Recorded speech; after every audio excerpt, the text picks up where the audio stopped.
A moment. Stop. Right now. Are you truly alive? You feel your hands, your eyes, your breath.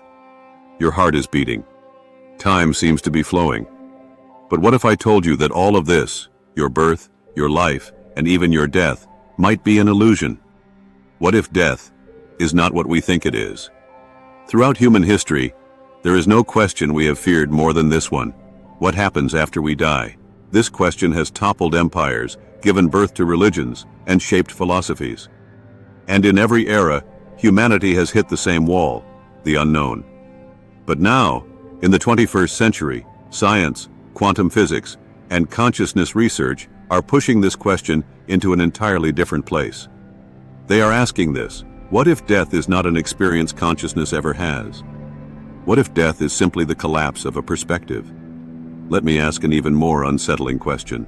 What if you never actually die? At first, this idea feels disturbing, doesn't it? Because the idea of death sits at the center of our identity. We owe the meaning of life, its urgency, and its value to it. But science often arrives with uncomfortable truths. Quantum physics tells us something profound. Reality is not as solid as we think. Without an observer, without measurement, even the universe itself is not considered complete. So then, for whom does death actually happen? Until now, death has always been defined from the outside. The heart stops. Brain activity ceases. The body decays. But consciousness, is it really just a product of the brain? If it were, why does consciousness remain the greatest unsolved mystery in science? Why can no equation explain the feeling of I? And this is exactly where some scientists introduce a bold possibility, that consciousness may not be a byproduct of matter. And if that is true, then what we call death may only be the end of the body's story, but not the end of consciousness. Today, we will explore two concepts that may disturb you, challenge you, and possibly change the way you see the world forever: quantum immortality and biocentrism, life-centered reality. These are not spiritual teachings. They are radical questions emerging from quantum mechanics, philosophy of mind, and modern physics. Now ask yourself honestly, if death were truly an absolute end, why does the universe appear so deeply intertwined with consciousness? Why does the observer affect reality? Why does the feeling of I am here feel more real than atoms? And the most uncomfortable question of all, if death is an illusion, what is our fear really based on? Maybe we are not afraid of death. Maybe we are afraid of losing control. Maybe we are not afraid of ceasing to exist, but of losing meaning. But what if meaning begins exactly here? Some physicists, together with multiverse theories, suggest this: every possibility is realized, and consciousness may always experience the version in which it survives. This idea is called quantum immortality.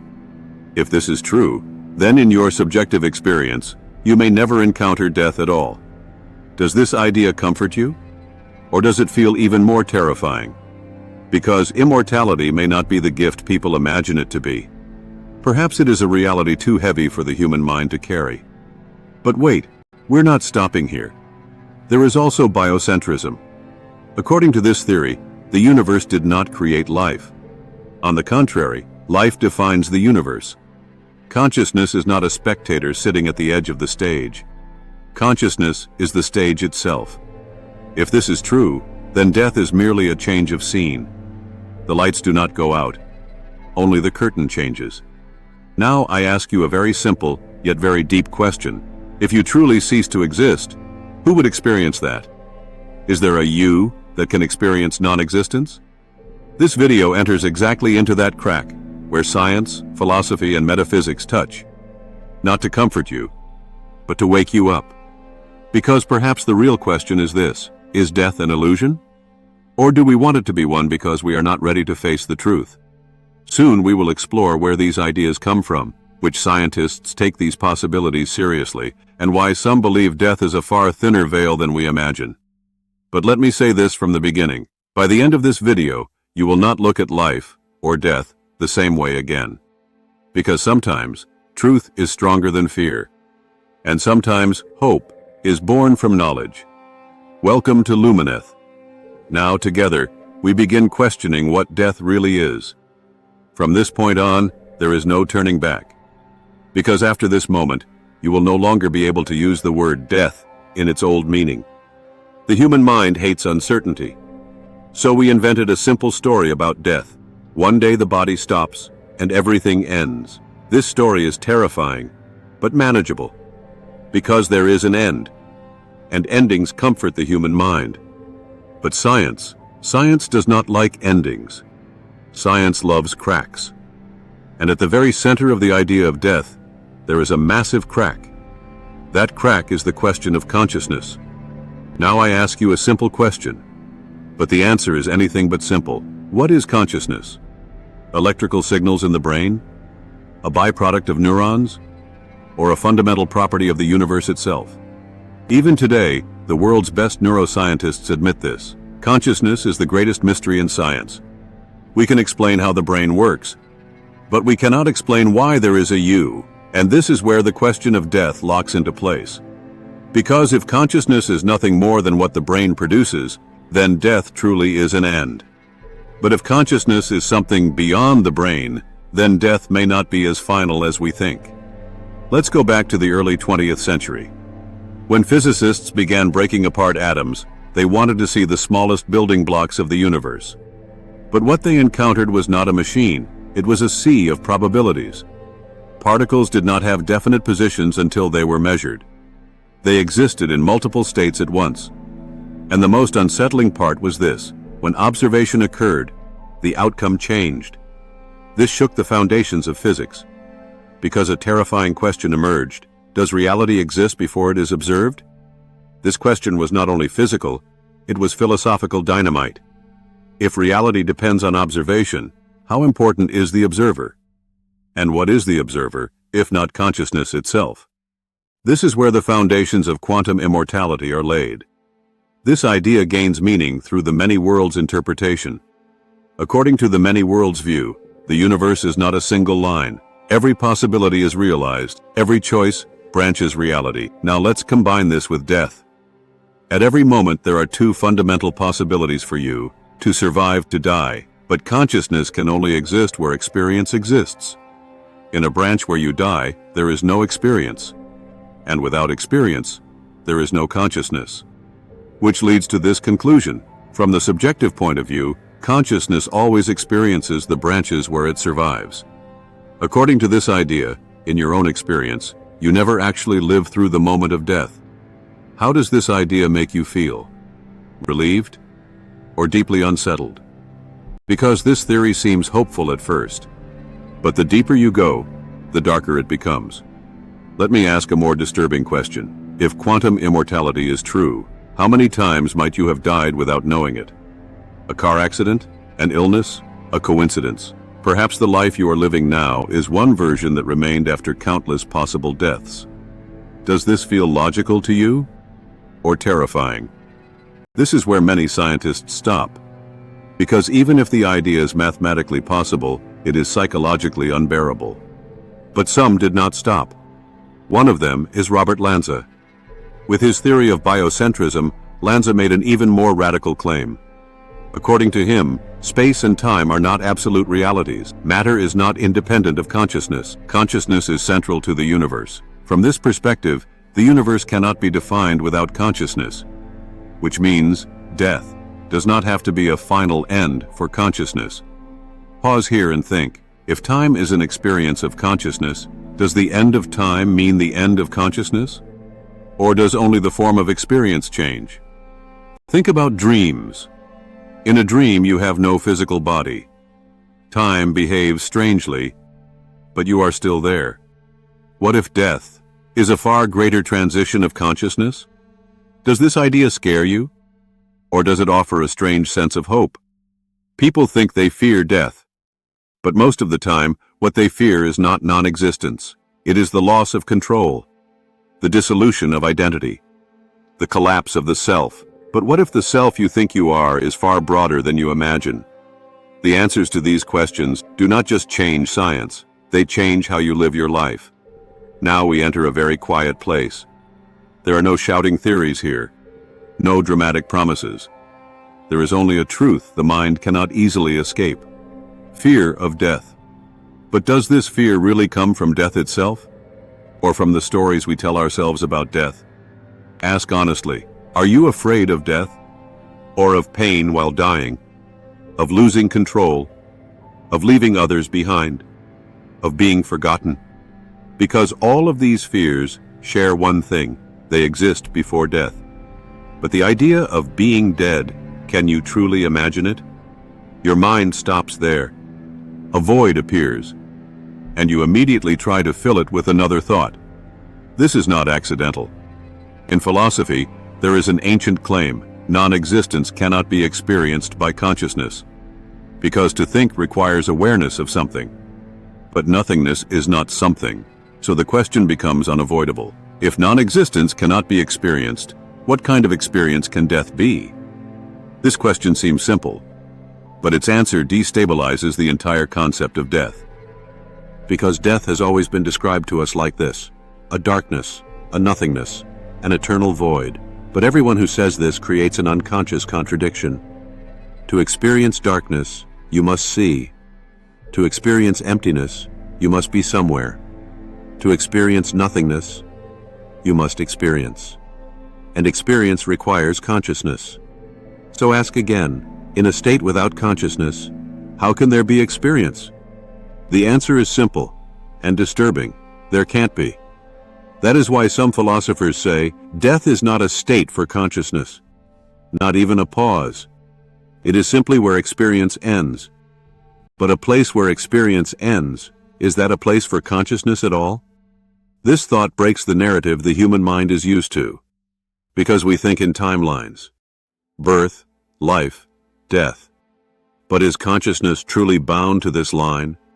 Even time itself is not absolute in physics. Einstein showed us this clearly.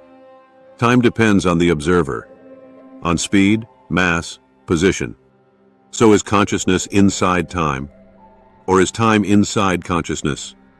This question matters. Because if time is a structure experienced by consciousness, the end of time may not mean the end of consciousness. Pause and ask yourself, does time truly flow? Or does it only feel like it flows because you perceive change? Where is time in a dream? Where is time under anesthesia? Were you gone during those moments?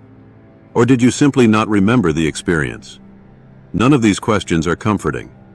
They are unsettling, because they touch the most vulnerable part of the mind, the self. What is the you that you think you are? Your body? Your memories? Your thoughts? Thoughts constantly change. Memories fade. The body replaces almost all of its cells every 7 years. And yet, the feeling of I am here remains. Where does that come from? If that feeling were merely a temporary product of neurons, how could such continuity exist? This is where some scientists seriously consider a dangerous idea, that consciousness cannot be reduced to matter. This idea is dangerous, because the moment you place consciousness at the center of the universe, the idea of death automatically weakens. Because what is central does not simply end at the edges. Let's return once more to the quantum perspective. In quantum mechanics, there is a fundamental truth. A system does not have a definite state until it is measured. Measurement selects the outcome. So what about death? Is it a measurable state for consciousness? No, because consciousness cannot measure its own absence. That is why some thinkers say, consciousness can never experience its own end. This claim is not only speculative, it is logical. And this logic pulls quantum immortality out of pure speculation. So, let's ask again, more clearly this time. If consciousness only exists where experience exists, what does a state without experience, death, mean for consciousness? The answer may be this: nothing. But this nothing is not non-existence. It is undefined. And the human mind fears the undefined. So it tries to define death. It tells a terrifying story. And then it fears that story. But the story and reality are not the same. Reality may be this: from the perspective of consciousness, death is never a moment that exists. Does this comfort you? Or disturb you even more? Because if death does not exist, the foundation of fear collapses. But when fear collapses, So do many of the excuses that shape our lives. Many people live by postponement. I'll do it later. It doesn't matter. It will end anyway. But if the ending is not what we think, what does postponement mean? Here the idea of death does not shrink life. It strips life bare. It takes away excuses. It removes the option to blame time. And it leaves you with one question. If you are not truly going to disappear, why are you living only halfway? This question is uncomfortable, because the answer is not out there, it is inside you. And this is where the idea of death transforms. It stops being a threat and becomes a teacher, whispering constantly, "Wake up." Because even if death is not real, life can still be missed. And perhaps that is the greatest tragedy. People do not die, but they leave without ever having lived. Now I ask you a deeply personal question. The life you have lived so far, was it truly yours? Or did it belong to your fears? To society's expectations? To time pressure? To fear of death? Because fear of death is not only biological, it is an existential chain. It keeps people small, prevents risk, delays real questions. But if death is not as absolute as we think, that chain dissolves. And for the first time, a human being becomes truly free. This freedom is not easy, because freedom brings responsibility. There is no longer a final end to blame. No, it will all be over anyway. There is only now. And this now is the only true home of consciousness. Some philosophers say, true awakening does not happen after death. It begins when the idea of death collapses. Because that is when a person truly begins to live. With less fear, with deeper feeling, with honesty. Maybe death is not the end of consciousness. Maybe death is the greatest story consciousness tells itself. And like every story, it can be questioned. Now, at this point, I want you to think about this. If what we discussed is true, if death is an illusion, or at least not as certain as we believe, what will you do with this knowledge? Will you change your life? Or will you wake up tomorrow with the same fears? This question matters, because this video was not made to give you answers. It was made to hold up a mirror. And what you see in that mirror is not only about death, it is about life. Perhaps the purpose of consciousness is not to arrive somewhere, but to recognize itself. Perhaps the universe needs you in order to look at itself. And perhaps you are far more important than you think. Because if consciousness truly sits at the center of reality, you are not an accident at the edge of the universe. You are its awareness. And awareness does not truly disappear. As you slowly leave this place, I want you to feel something, not fear, not panic, a quiet clarity. Death may still be unknown, but it no longer has to be dark, and life no longer has to be postponed. If this video made you think, if it created a crack in your mind, if what you thought you knew about death has been shaken, don't keep it to yourself. Share your thoughts in the comments. How do you see these questions? And if you want more deep explorations, blending science, philosophy, and consciousness, subscribe to Lumineth. Because here, we don't share answers, we share awakenings. And sometimes, a single question is more powerful than an entire lifetime.